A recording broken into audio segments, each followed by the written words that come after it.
Bonjour et bienvenue à notre culte Espoir. C'est toujours un plaisir de se retrouver pour vivre ce temps de culte ensemble. Je m'appelle Amandine et avec moi aujourd'hui deux chroniqueurs, Brian et Marilyn. Bonjour les amis. Bonjour. Et puis notre invité du mois qui a eu la gentillesse d'accepter notre invitation de partager 3 cultes avec nous, Adriane. Bonjour. Bonjour et merci de l'invitation, ça m'a beaucoup touché. Avec grand plaisir, Adriane Mildred a eu l'occasion de te présenter la semaine dernière. Tu es pour Brian et moi un pasteur un peu spécial. Nous t'avons retrouvé dans plein de projets ces dernières années lorsque tu étais pasteur impliqué dans la jeunesse de l'église adventiste d'Annemasse. Nous avions monté un culte de louange de Pâques avec toi où tu étais déguisé en personnage biblique quand tu étais pasteur à Gex. Tu étais venu chez nous parce que tu t'intéressais à notre église de maison et puis depuis quelque temps, tu es notre pasteur à l'église d'Annecy et tu nous soutiens et tu soutiens d'autres membres dans nos projets de groupe de maison, d'évangélisation. Tu as publié avec ta femme et ta fille de nombreux podcasts et vidéos à destination des enfants qui parlent de Dieu sur YouTube. Tu es quelqu'un qui aime Dieu, qui aime les gens, qui aime partager, qui encourage et cherche à ce que chacun puisse s'investir là où il se sent appelé. Est-ce que tu souhaites ajouter quelque chose à ta présentation ? Non, après ça, je pense que je ne pourrais rien rajouter, mais je me dis, Seigneur, c'est incroyable toutes ces choses qu'on a fait ensemble. T'as vu, hein? Incroyable, hein? Alors, du coup, on fait une émission radio ensemble. Maintenant, de quoi vas-tu nous parler aujourd'hui? Aujourd'hui, j'aimerais qu'on puisse parler de se remettre en question. Ouh, vaste programme, dur, ça va piquer. Et ben écoute, je prie que le Seigneur nous guide et nous inspire et nous remplisse, nous et toi, chers auditeurs, chères auditrices, de son Saint-Esprit pour que ce culte lui soit agréable et nous fasse grandir.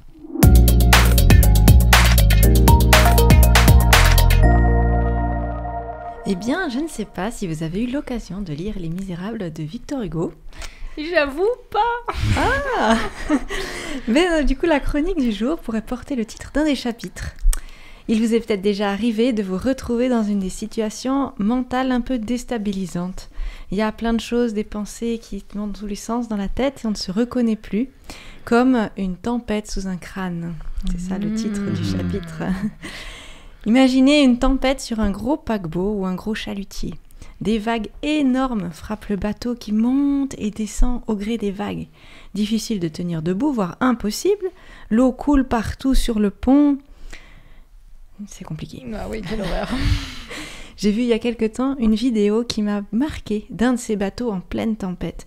Il prend les vagues de face et il monte et il descend au fond et il remonte au fil des vagues. Et s'il ne garde pas sa position, eh bien il risque de se retourner sur la vague suivante. Et je crois qu'il peut y avoir un point commun entre une tempête en mer et une tempête dans la tête. Le positionnement. Et lorsque je ne me reconnais plus, que mes pensées semblent me submerger, eh bien, on peut se laisser aller et risquer de se retourner, comme un bateau qui ne garderait pas sa position.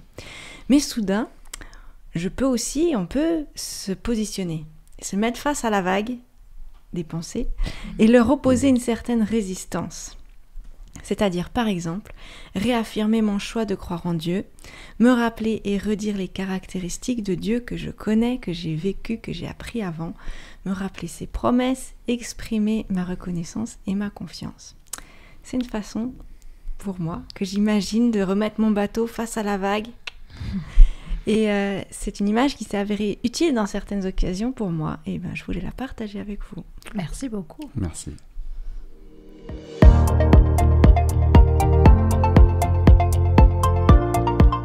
Alors Brian, quelle est la promesse du jour? Alors dans certaines situations que je peux avoir avec certains de mes collègues ou de mes amis, j'entends parfois ce type de phrase qui dit « Oh ben lui, de toute façon, il ne changera jamais » ou « Avec lui, c'est toujours la même chose, c'est toujours pareil ». Et personnellement, c'est vrai que ça m'arrive de dire ça de moi-même. Quand je refais les mêmes erreurs sans cesse, au bout d'un moment, je me dis bah, « Laisse tomber Brian, je n'y arriverai jamais, c'est foutu ». Pourtant, en feuilletant la Bible, les histoires regorgent de personnes qui ont réellement changé de comportement, d'attitude et de pensée. La parole de Dieu nous incite à croire à ce changement. D'ailleurs, voici un verset que j'aimerais te partager et qui dit « Ne vous conformez pas aux habitudes de ce monde, mais laissez Dieu vous transformer et vous donner une nouvelle intelligence. Vous pourrez alors discerner ce que Dieu veut, ce qui est bien, ce qui lui est agréable et ce qui est parfait. Et ça se trouve dans le livre de Romains, au chapitre 12 et le verset 2. Si parfois tu te sens nul, découragé, si tu as envie de tout abandonner parce que tu crois que tu n'y arriveras pas, je t'encourage à lire régulièrement cette promesse qui te dit que le changement en Dieu est possible.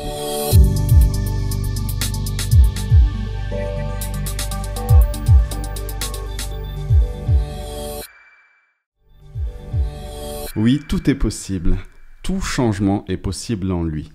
Il peut changer ton cœur, il peut te transformer. Et les 2 chants qui vont suivre nous partagent la puissance de ce changement en Jésus.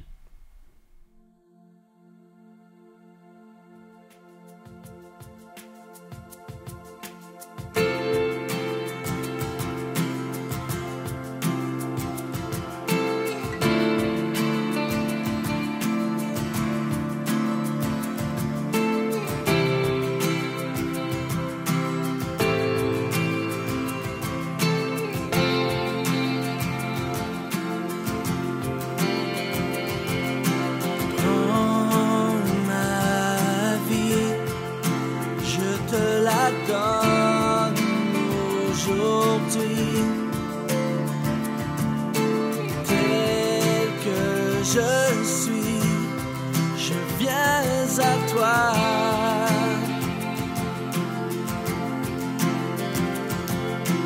Transforme-moi et viens briser mes chaînes.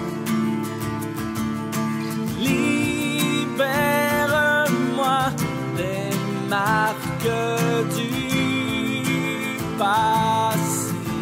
Je veux renaître et ne plus être loin de toi.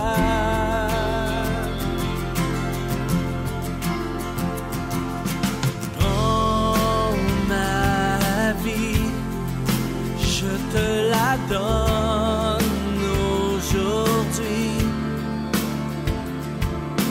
Tel que je suis, je viens à toi.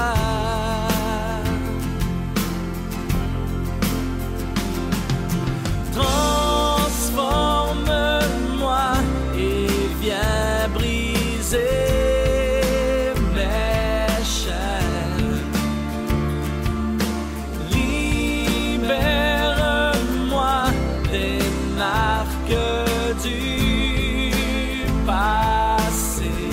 Je veux renaître et ne plus être loin de toi.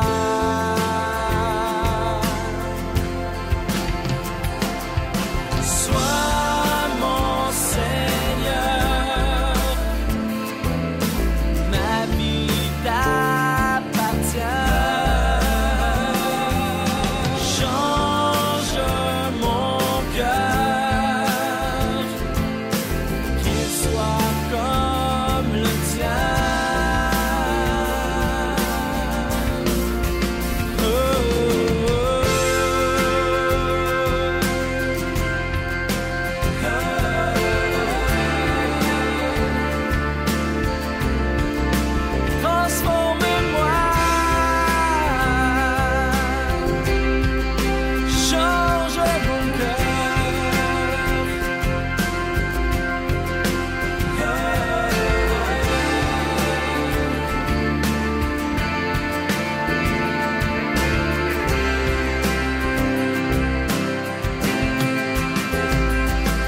Change mon cœur, Seigneur,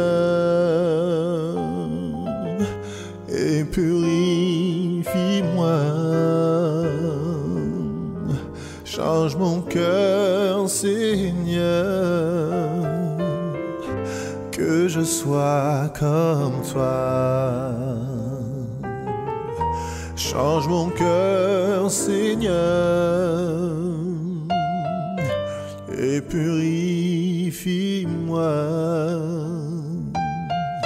Change mon cœur, Seigneur, que je sois comme toi. Jésus, tu es le potier, je suis l'argile.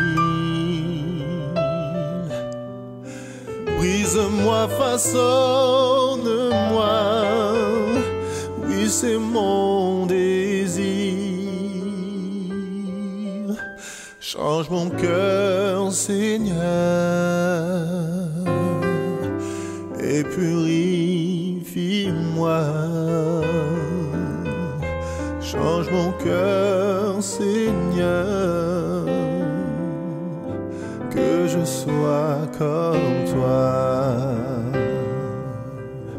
Change mon cœur, Seigneur, et purifie-moi. Change mon cœur, Seigneur, que je sois comme toi. Jésus, tu es le potier, je suis l'argile. Brise-moi, façonne-moi, oui, c'est mon désir. Mon désir est de t'adorer, Seigneur. Oui, mon désir est de te louer, Jésus. Oui, mon désir est de te louer et de t'adorer, Seigneur. T'adorer, te louer, oh Jésus. Oh. Change mon cœur, Seigneur, et purifie-moi. Change mon cœur, Seigneur, je veux être comme toi. Change mon cœur, Seigneur, et purifie-moi. Change mon cœur, Seigneur, je veux être comme toi.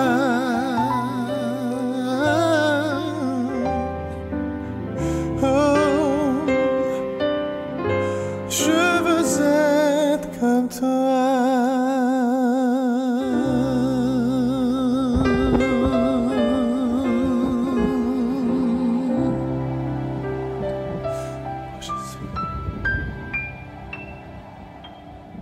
Il y a quelques semaines, ma nièce de 8 ans, Anaëlle, que je tiens à remercier, nous a partagé un verset biblique qui se trouve dans le livre des psaumes au chapitre 119 et le verset 105.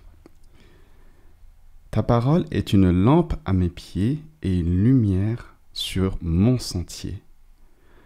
Et c'est vrai, je trouve que c'est bon de savoir que sur ce sentier, qui est peut-être parfois sombre, escarpé, tortueux, que Dieu m'accompagne et qu'il m'éclaire pour que je puisse voir correctement et ainsi prendre le bon chemin, un soutien infaillible dans ma vie qui me remplit d'espérance pour la suite.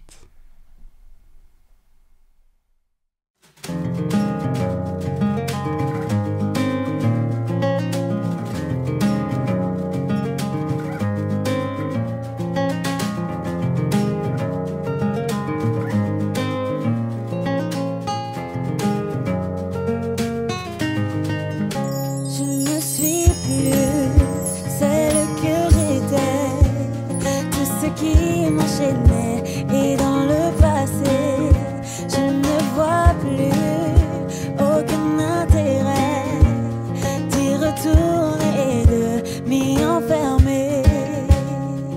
Car maintenant, Je sais que je n'avance pas seule.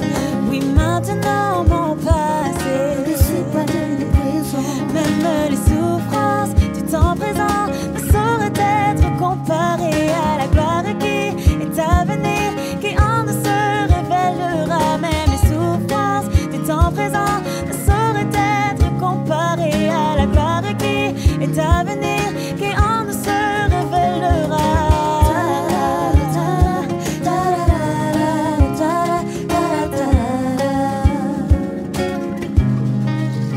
Si Dieu est au contrôle de ma vie, je n'ai plus à me soucier du lendemain. Sa parole, Dieu ne l'en pas m'aider. La lumière qui éclaire mon chemin. Car maintenant, Je sais que je n'avance pas seule. oui maintenant mon passé. Ne décide pas de nous présenter. Même les souffrances du temps présent ne sauraient être comparées à la gloire qui est à venir, qui en nous se révélera. Même les souffrances du temps présent ne sauraient être comparées à la gloire qui est à venir, qui en nous se révélera.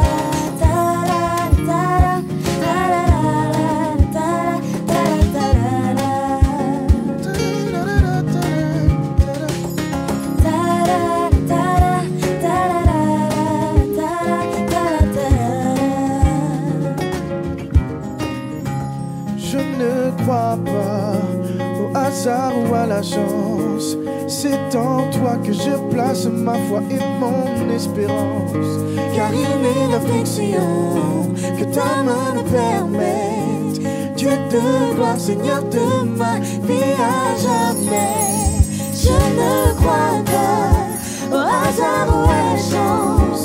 C'est en toi que je place ma foi et mon espérance.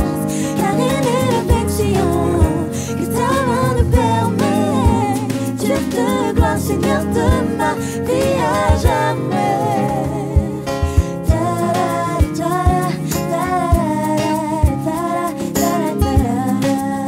C'est le chant de ma victoire.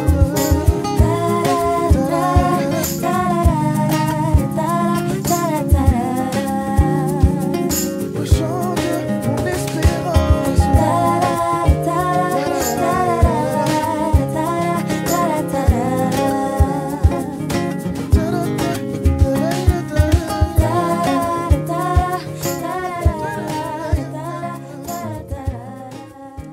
Dans cette chronique Dieu agit, je vais vous raconter quelques expériences avec Dieu d'une de mes amies, Hélène.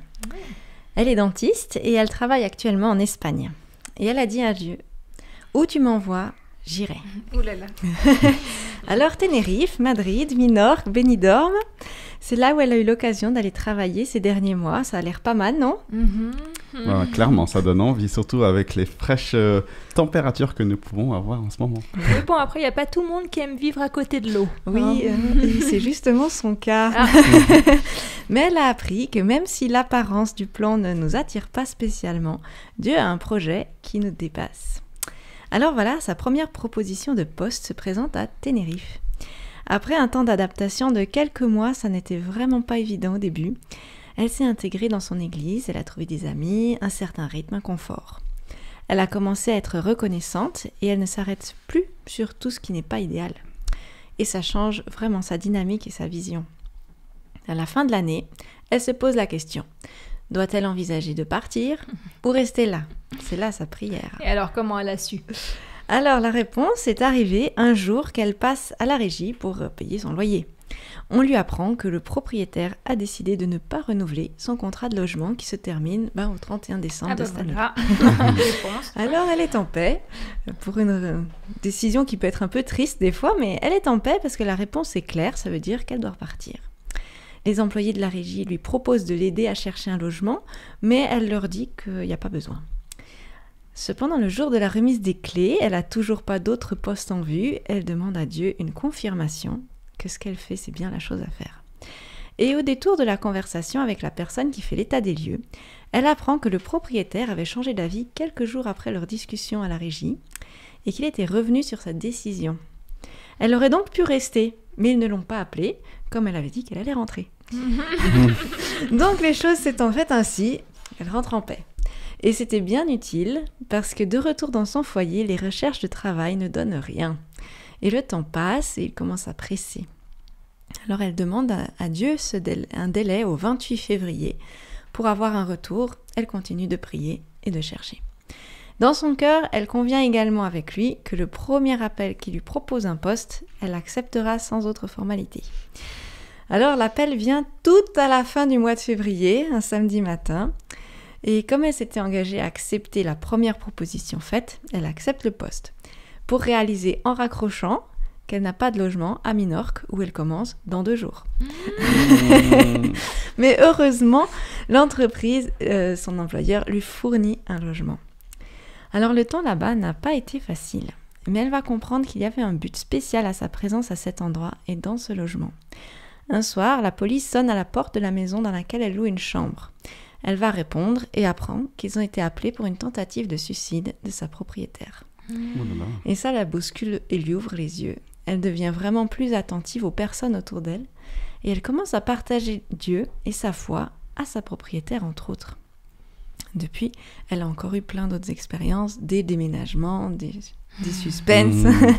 Mais chaque fois, elle a vu la main de Dieu pourvoir, souvent en dernière minute pour le logement et tout le nécessaire. Et du coup, est-ce qu'elle a des leçons clés qu'elle t'a partagées sur cette période ? Alors oui, la première, c'est que Dieu ne nous envoie pas toujours où cela nous semble plaisant. Hélène n'est pas fan de plages et d'océans. Pourtant, plusieurs de ses postes ont été sur des îles. Mais comme raconté dans l'expérience de Minorque, Dieu avait quelque chose pour elle là-bas. Elle a aussi pris l'habitude d'inviter Dieu dans chacune de ses journées. Et elle lui dit « Je suis ton assistante et tu es le dentiste ». Donc rappelez-vous, elle est dentiste. Et vivre ces rendez-vous ainsi lui donne une grande paix à travers la journée. Et après des prises en charge difficiles, elle remercie Dieu audiblement parce que c'est avec lui, qu'elle a pu mener à bien ce rendez-vous. Elle a aussi fait le choix d'arrêter de se plaindre de ce qui ne va pas et apprendre à vivre un jour à la fois. Et en plus, en vivant chez l'habitant, elle est vigilante par rapport à son attitude.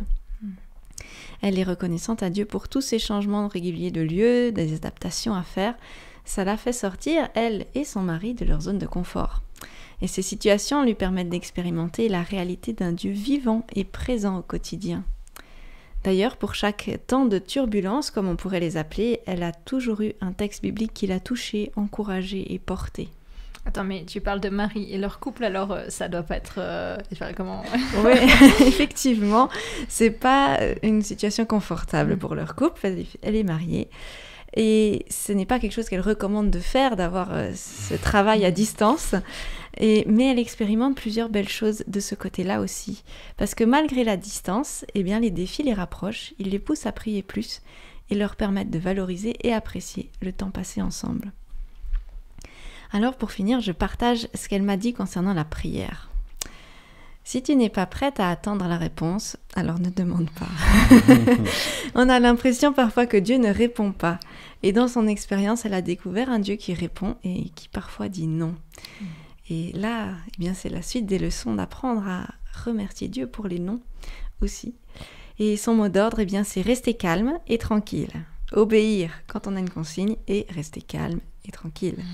Parce que Dieu est réel, il répond et il est au contrôle.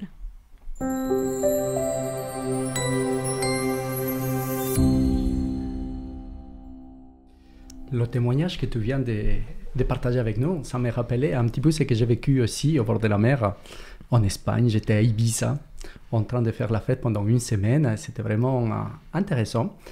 Et étonnamment, quand tout va bien. Mais le lendemain, au réveil, plusieurs questions dans la tête. Pourquoi ? Qu'est-ce qui me manque ? Pourquoi la fête ne dure pas 24 heures sur 24 ? Après, je suis rentré en Suisse, où j'habitais avant. Et puis, quelques mois plus tard, ou quelques années plus tard, je ne me rappelle pas bien, j'ai fait un autre voyage. Cette fois-ci, j'étais à New York. Là, à nouveau, la fête. Ça m'attirait beaucoup la fête. Les lumières, les paillettes, tout va bien. Le lendemain, toujours la même chose. Pourquoi la fête ne dure pas 24 heures sur 24? Pourquoi c'est malaise en moi, la remise en question? Est-ce que ça vous est déjà arrivé de vous remettre en question? Oui. Oui. Ouais. Oui. Est-ce que c'est facile de se remettre en C'est pas question? du tout évident. Non. Est-ce que vous choisissez de vous remettre en question ou le choix est là? Dans quel sens? Dans le sens, est-ce que ça vous arrive de vous lever et dire « Tiens, aujourd'hui, je me remets en question ». Ah, que t'as pas le choix en fait. Que tu n'as pas le choix, effectivement. Ah. Je crois qu'il y a toutes les situations qui me sont arrivées, moi. D'avoir le Je choix, pense d'avoir pas le aussi. choix. Clairement, je pense aussi. Bah, encore un voyage. Cette fois-ci, en Afrique. J'ai eu l'occasion de faire un stage pastoral en Côte d'Ivoire. On m'avait invité, ainsi que les autres élèves, et il fallait prêcher devant une assemblée. Le pasteur, où je devais prêcher, il avait installé tout à l'extérieur. Il disait comme ça, tous les gens vont t'entendre. J'étais là, mais super! Et je voyais que tout le monde travaillait comme des petits fourmis, en fait. Je me serais cru en Suisse. Franchement, il n'y avait pas un couac. Telle minute, c'était génial. Et vous savez, avant, il y a quand même ces petits retours du pasteur pour connaître un petit peu plus les gens qui habitent par là. Et le pasteur me dit, avec un beau sourire, « Tu sais, Adrien, tu sais ce que tu vas faire, ça ne sert à rien. » T'es là, attends. Je reviens en arrière dans mes pensées. Écoute, tu sais ce que je vais faire, donc prêcher, je suis là pour prêcher, ne sert à rien. Pourquoi tu me dis ça? Il me dit, tu sais, là, ces personnes-là, ils ont tellement entendu parler de Dieu que là, ils aimeraient voir Dieu agir dans leur vie. Ils ne voudraient plus entendre parler de Dieu. Et ce qu'ils voudraient, ces gens, c'est tout simplement que quelqu'un puisse prendre du temps avec eux. Et peut-être mettre un moustiquaire, ça aurait été beaucoup plus que venir prêcher. Vous imaginez, c'était le premier jour. J'ai dû prêcher 10 fois. Toujours avec cette idée en tête. Pourquoi? En étant étudiant pasteur, parce que là je faisais mes études de théologie, mais voilà, avec ces questionnements. Pourquoi je fais ce que je fais? Et à un moment donné, en fait, je me suis mis à prêcher, parce que comme pasteur, vous savez peut-être, on est invité à prêcher. Heureusement. Et puis, parfois, ça m'arrive de dire aux églises où je suis, pourquoi vous venez à l'église? Est-ce que vous savez pourquoi vous venez à l'église? Il y a certaines personnes qui me posent la question avec ses yeux, mais tu n'es pas un pasteur, normalement tu devrais nous retenir. Pourquoi tu nous poses ce genre de questions? Normalement, il faudrait dire, c'est super, vous êtes à l'église, continuons. Pourquoi tu nous poses cette question? Pourquoi vous venez à l'église? Et je vais plus loin, je leur ai déjà dit, si vous ne savez pas pourquoi, ne revenez plus, jusqu'à ce que vous trouviez la réponse. Et parfois, j'entends des échos en disant, bah écoute, ces genre de questions nous font réfléchir, et pour certains, ça nous fait du mal. Gédéon, cet homme qu'on a vu la semaine passée, cet homme qui, à un moment donné, était appelé à agir. Parce qu'à un moment donné, on voulait un changement, et le changement vient à travers quelqu'un. Et ça a été le cas de Gédéon. Dieu lui a dit, c'est avec toi que j'irai, c'est avec tes forces. Et c'est toi, avec moi, qui allons faire plein de choses dans l'histoire. Et Gédéon a accepté. Il va donner une offrande, il va dire, Seigneur, allez, on va le faire ensemble. Et Dieu va lui demander quelque chose d'assez étonnant. Il va dire, tu sais, chez ton père, il y a un autel, un endroit où ils adoraient. De nos jours, on dirait une petite église, une petite chapelle que ton père a dans la maison. C'est intéressant. On se trouve avec un papa croyant. Sauf que cette petite chapelle n'est pas pour Dieu. C'est pour Baal, qui était le concurrent de Dieu. Et puis du coup, je trouve assez étonnant quand même que Dieu lui dise, écoute, va et casse, détruis cet autel, détruis cette petite chapelle, parce que celui que vous adorez, ce n'est pas le bon. Vous imaginez un petit peu, l'histoire nous dit de Gédéon qu'il va avoir peur. En tout cas, implicitement, puisqu'il va choisir 10 personnes. Toujours le minimum, 10 personnes. Il va choisir 10 personnes parce qu'aller tout seul, quand même, on ne sait jamais si quelqu'un agit mal. Et en plus, le texte nous dit, en Juge chapitre 6, qu'il va dire, c'est mieux d'aller le soir. J'aurais fait la même chose entre nous. Allez, on va détruire une chapelle. Vous imaginez? on va détruire une petite chapelle tel jour pendant le matin, le jour d'adoration, devant tout le monde. Je ne suis pas sûr que ça soit une bonne idée. Hein. Gédéon va aller avec ses acolytes, 10 personnes, le soir, et ils vont détruire la chapelle. Alors, pour moi, c'est quel courage. En même temps, je vois là Dieu qui lui pose la question. Pourquoi tu adores là? Est-ce que c'est bien d'adorer là? Et ce qui est intéressant pour moi, c'est que ce n'est pas Gédéon qui a construit ça. Comme je l'ai dit tout à l'heure, c'est son papa qui l'a fait. Et avant lui, peut-être son grand-père. On ne sait pas depuis quand. Et là, cette chapelle. Mais d'ailleurs, nous. Pourquoi on adore Dieu? Est-ce que c'est parce que nos parents nous ont dit? C'est parce qu'on a écouté? C'est parce qu'on a assisté à une école chrétienne et tout à coup, c'était normal? Ou peut-être que dans un pays comme la Suisse, qui est dans un certain côté bien protestant, c'est logique. On est protestant, de père en fils, c'est la tradition. Mais est-ce que la tradition est bonne? Si on sait pourquoi elle est là, c'est bon.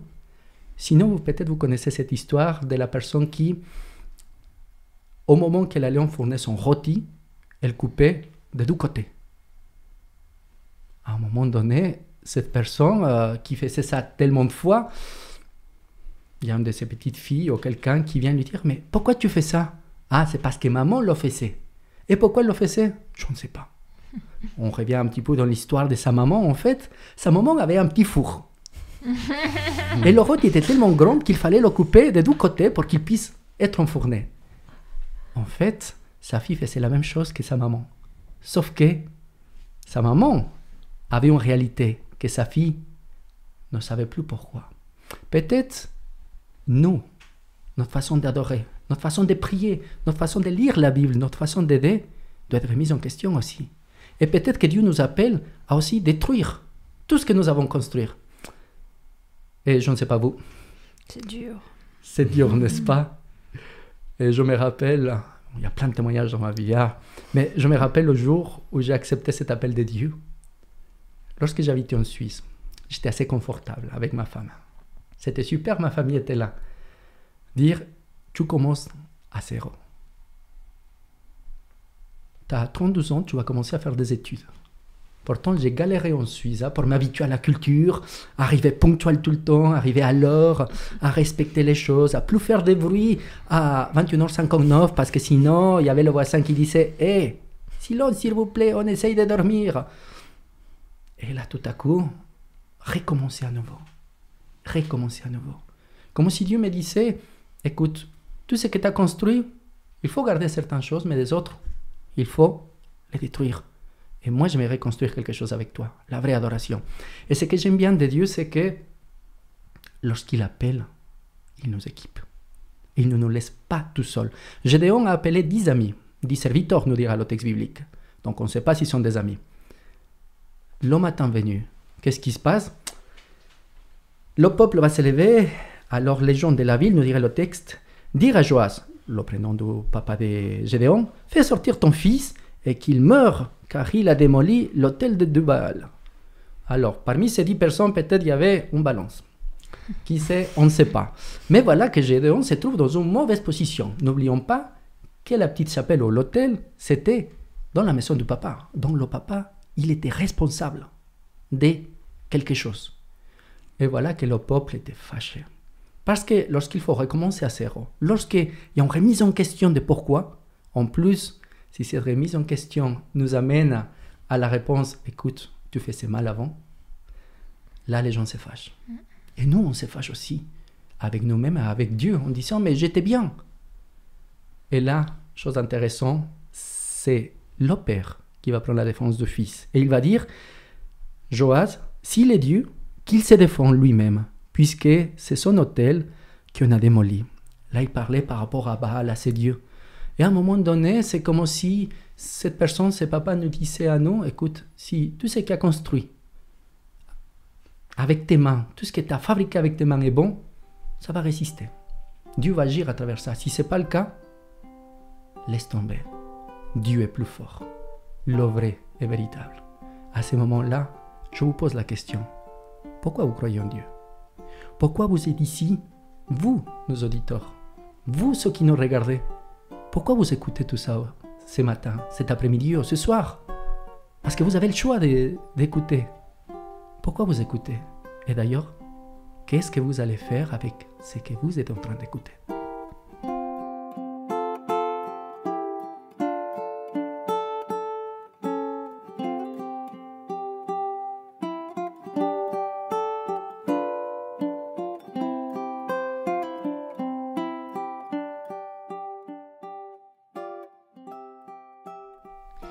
D'où je viens? Quel est mon héritage? Qu'est-ce qui m'empêche d'avancer? Qu'est-ce qui me retient de vivre ce changement auquel j'aspire? Adriane vient de nous partager une réflexion autour du vécu de Gédéon. Alors Brian, Marilyn, si tu devais retenir une chose qui t'a interpellé, questionné ou dérangé, ce serait quoi? Ce qui m'aurait interpellé, en fait, c'est quand tu nous as dit pourquoi je fais ça, pourquoi je me lance dans une aventure avec Dieu. Moi, ça me rappelle un petit peu mon expérience que j'ai de la musique, où j'ai été influencé par mes parents, j'ai été influencé par mes amis qui faisaient de la musique. Et pendant des années, j'ai joué à l'église. Et je me suis dit à un moment donné, mais pourquoi je joue de la musique? Qu'est-ce que je fais? Qu'est-ce que je suis en train de faire? Et ça m'a obligé à me poser d'autres questions qui ont découlé sur d'autres discussions et d'autres réflexions et qui m'ont poussé vraiment vers le sens de ce que je faisais, vers le cœur de ce que je faisais et pourquoi je le faisais. Et ça change vraiment toute la dynamique de seulement faire parce que c'est une tradition, parce que c'est culturel, que de mettre vraiment du sens dans ce que tu fais, du cœur et là où tu orientes en fait. Et c'est pour ça que je me dis que ce que tu viens de dire, ça me parle beaucoup dans le questionnement, dans la remise en question de toutes nos pratiques. Et vous les filles? Toi, Marilyn? Vas-y. Je médite encore. Non, mais c'est marrant parce que bon, on n'est peut-être pas mariés pour rien. Parce qu'en fait, quand à un moment donné, tu as dit, il devait détruire cet hôtel et puis apprendre à adorer. Et alors moi, forcément, adorer, louange, on est tous les deux musiciens, et ça m'a fait vraiment penser à ça aussi, sur le fait que j'ai dû apprendre ces dernières années, parce que j'ai eu l'impression que j'étais poussée par le Seigneur à justement déconstruire un certain nombre d'habitudes que j'avais et que je faisais, même si je pense que j'avais du sens déjà dans ce que je faisais, mais que le Seigneur voulait que j'aille plus loin. Et en fait, c'est vrai que, moi je t'ai suivi dans ce cheminement que tu as eu, on l'a fait ensemble, hors zone confort, je veux dire, il faut vouloir y aller, quoi. Et c'est vrai que c'est prendre des risques, et c'est vrai qu'il y a des sacrifices à faire ça aussi, dans le fait que quand on commence à poser des questions et que les autres ne sont pas à ce cheminement-là, et ils n'ont pas forcément envie de se poser les mêmes questions, ça dérange.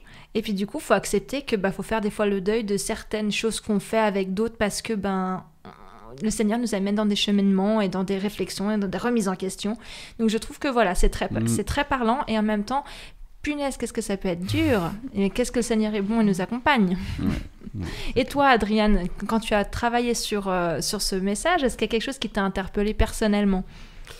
En fait, ce qui est intéressant avec le texte biblique, c'est qu'il n'arrête pas de m'interpeller. Plus je le lis, plus il m'interpelle. Et il me dit, où tu es?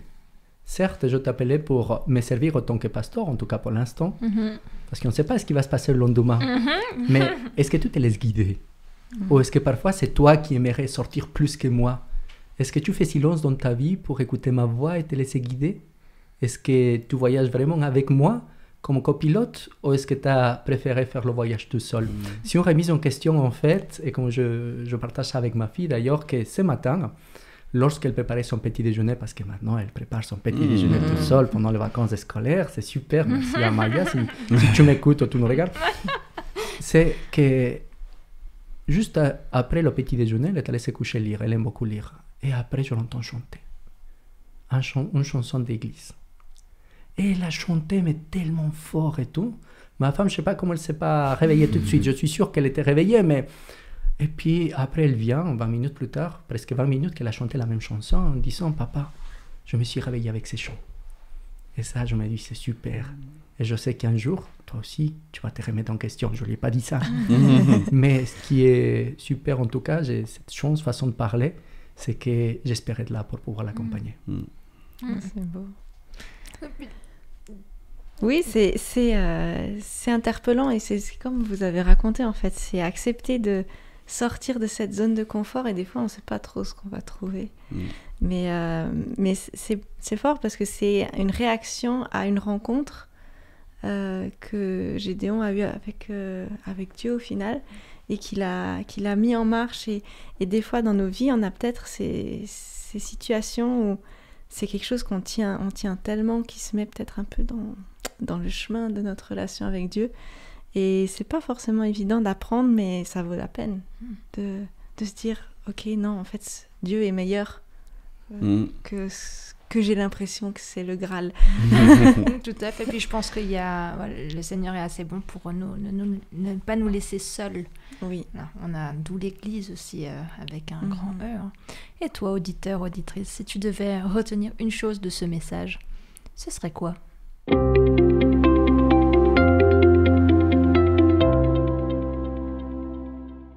Nager à contre-courant, les filles et les garçons, ça vous parle ? Alors, nager tout court, personnellement, c'est déjà épique pour moi. Hein, donc, à contre-courant. Ouais.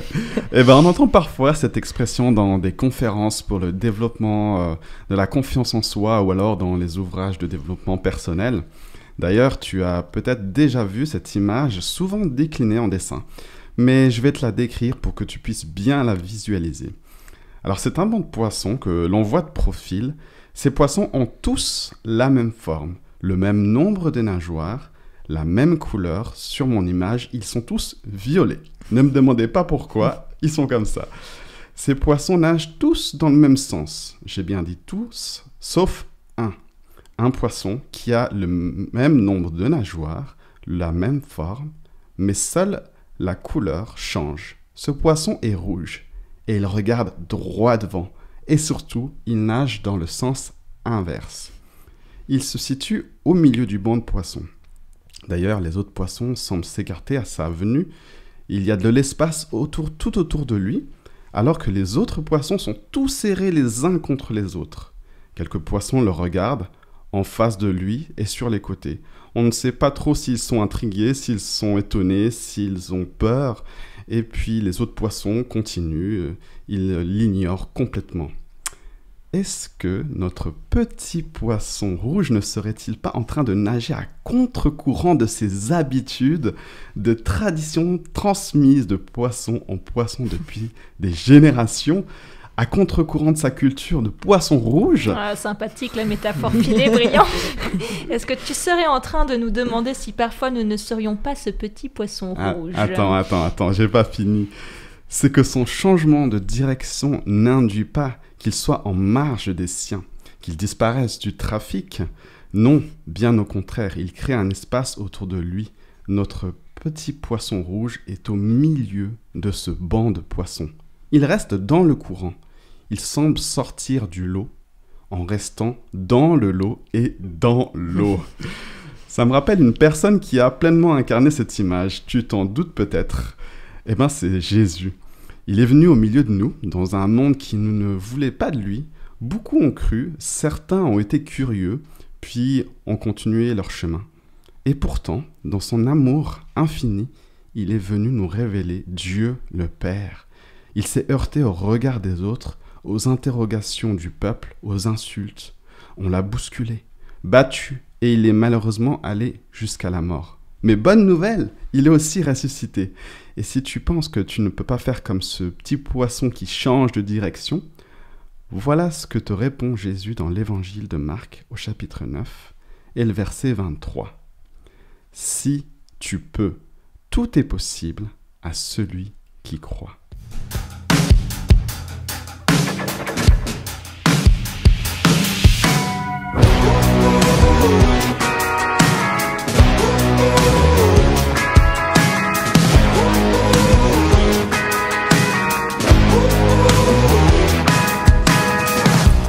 Au sein du néant, tu créas l'univers.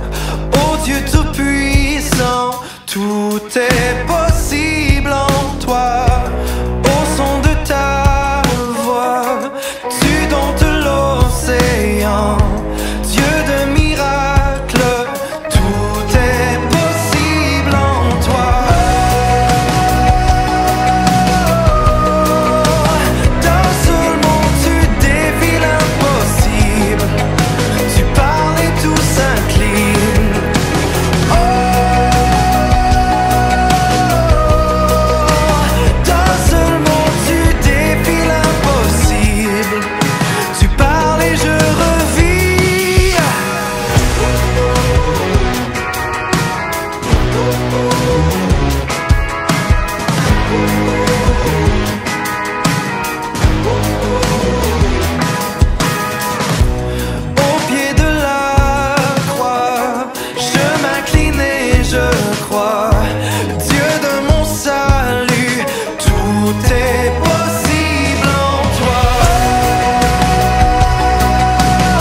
À l'image de ce que tu nous as transmis, Adriane, de ce que tu nous as partagé, à l'image de ce changement et de ces remises en question qu'on peut avoir dans nos vies, est-ce que tu voudrais nous conduire dans un temps de prière? Oui, bien sûr, mais avant de parler avec Dieu, je vous propose à nos auditeurs, auditrices et les personnes qui nous regardent aussi, de faire un exercice. Si vous voulez fermer les yeux, ouvrez les yeux, c'est comme vous voulez en fait. C'est ça la liberté que Dieu nous offre. Et regardez bien au fond de vous, dans votre cœur. Faites un voyage bien à l'intérieur de vous, où se trouve Dieu en fait. Arrêtez de vous cacher derrière quelqu'un que vous n'êtes pas. Et tout simplement, laissez-vous guider par la parole de Dieu. Et je vous invite, dans la position que vous voulez, à genoux, debout, couché, si vous êtes en train de conduire, peu importe. De toute façon, il y a toujours un moment pour parler avec Dieu. Et maintenant, je vous invite à parler avec lui. Père, merci. Merci parce que tu me permets de poser des questions. Merci parce que tu nous aides à nous poser les bonnes questions. Et parfois même les pas bonnes questions, hein, parce que ça prend plus de temps parfois. Seigneur, aujourd'hui, j'aimerais te poser la question, pourquoi? Oui, pourquoi? Pourquoi je suis en train de te prier? Pourquoi j'ai ouvert mon cœur? D'ailleurs, pourquoi tu as fait tout ce que tu as fait pour moi? Pourquoi tu t'es donné? Pourquoi tu nous as promis une vie éternelle? Moi qui suis un être humain, moi qui suis Adrien, ou moi qui suis un homme, une femme, une personne âgée ou un enfant, pourquoi si tu connais comme je suis, que je suis imparfait? Pourquoi tu as fait toutes ces choses pour moi? Au fond de moi, j'ai la réponse. C'est parce que tu m'aimes. Seigneur, parfois j'ai la difficulté à accueillir cet amour et me dire que je mérite cet amour, que je suis quelqu'un qui peut être aimé par quelqu'un d'autre, surtout par notre Créateur. Et je me pose la question, pourquoi? Pourquoi il faudrait que je te fasse confiance? C'est vrai, j'entends dire que tu m'aimes, mais j'aimerais avoir avec toi, Seigneur, une rencontre. Mais pas une seule fois dans ma vie, mais tous les jours. Et c'est vrai que tu dis que tu es à la porte de notre corps et que tu frappes, que tu es prêt à entrer pour manger avec nous notre nourriture, pas de nous changer, tout simplement partager notre temps. Pourquoi? Je ne sais pas. Mais j'aimerais te dire, à ce moment-là, j'accepte. J'accepte de dire oui. Je me suis posé la question. Je ne trouve pas toujours la réponse. Mais dans mon cœur, j'entends ta voix et j'aimerais la suivre. Amen.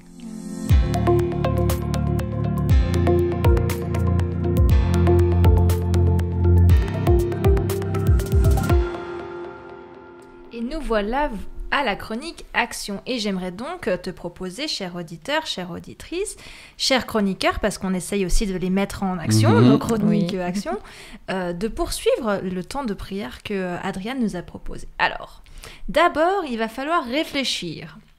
Donc, comme d'habitude, prends-toi un temps au calme, confortable et réfléchis. Où est-ce que tu en es aujourd'hui? Quel changement voudrais-tu vivre et qu'est-ce qui te retient? Qu'est-ce que tu devrais peut-être détruire ou laisser derrière toi? Et puis, j'aimerais que tu choisisses 2 objets. Un objet qui représente ce qui te retient. Ça doit être un objet dont tu vas pouvoir te débarrasser. Et puis, un autre objet qui symboliquement te fait penser à ce changement que tu veux vivre. Ça peut être un dessin, une figurine, une plante, je sais pas. Ça dépend vraiment de ta situation et de ta manière de te représenter les choses symboliquement. Alors tout d'abord, tu vas prendre le premier objet qui symbolise ce qui te retient. Tu le prends dans tes mains, ça peut être par exemple une petite pierre. Et je t'invite à prier Dieu, à lui confier ce qui te retient, ce fardeau, ces chaînes, à lui demander de t'en libérer, de te donner la clairvoyance, l'intelligence, le courage pour être affranchi de ça. Et quand tu as fini de prier, je t'invite à te débarrasser de cet objet. Tu peux le détruire, le jeter, l'enterrer. Voilà, tu peux prier Dieu qu'il t'accompagne dans cette démarche symbolique. Et puis je t'invite ensuite à prier pour ce changement que tu veux vivre. Tu peux lui demander qu'il te bénisse, qu'il te guide, qu'il te donne sa force, sa persévérance. Peut-être qu'il mette sur ton chemin des personnes pour t'aider et t'encourager sur ce chemin de transformation. Et garde cet objet que tu as choisi comme rappel de cette envie de grandir et de changer avec Dieu. Mets-le quelque part où tu pourras juste le voir régulièrement et ça va te permettre de te rappeler de ce choix que tu as fait avec Dieu. Voilà, belle action à vous tous, qui décideront de le faire. Nous voilà arrivés au terme de ce culte. J'aimerais remercier nos chroniqueurs du jour pour leur partage et leurs réflexions. Merci Adriane pour ce deuxième volet de cette série sur Gédéon. De quoi vas-tu nous parler la semaine prochaine ? Un verbe, agir. Agir. Bon, alors c'est très mal. Il va falloir venir la semaine prochaine t'écouter pour comprendre qu'est-ce qu'il y a là derrière. On parlera toujours de Gédéon du coup. Toujours de Gédéon, effectivement. Okay. Dans Juge, Ancien Testament, oui. Changement, agir. Très bien. Eh bien, rendez-vous la semaine prochaine pour en découvrir davantage. et que tout ce qui a été partagé, vécu pendant ce culte puisse faire son chemin dans nos cœurs, dans notre intelligence.